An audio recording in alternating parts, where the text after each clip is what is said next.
ശ്രീ കുമാരനാശാൻ്റെ കരുണയിലെ കുറച്ചു ഭാഗങ്ങൾ. സമയമായില്ല പോലും ക്ഷമ എൻ്റെ ഹൃദയത്തിലൊഴിഞ്ഞു തോഴി. കാടു ചൊല്ലുന്നതാമെന്നെ കബളിപ്പിക്കുവാൻ കയ്യിൽ ഓടുമേന്തി നടക്കുമീ ഉൽപ്പലബാണൻ.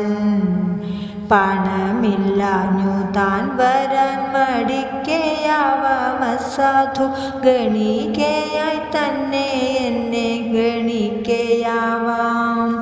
ഗുണബുദ്ധിയാൽ ഞാൻ തോഴി കൊതിപ്പത കോമളൻ്റെ പ്രണയം മാത്രമാണെന്നു പറഞ്ഞില്ലേ നീ. വശം വധ സുഖ ഞാനീ വശക്കെടെനിക്കു വരാൻ വശമില്ലെന്നാലും വന്നതയുക്തമല്ല. വിശപ്പിന്നു വിഭവങ്ങൾ വെറുപ്പോളമശിച്ചാലും വിശിഷ്ട ഭോജ്യങ്ങൾ കാണ്ടിൽ കൊതിയാമാർക്കും. എല്ലാ കൂട്ടുകാരും സബ്സ്ക്രൈബ് ചെയ്യണേ.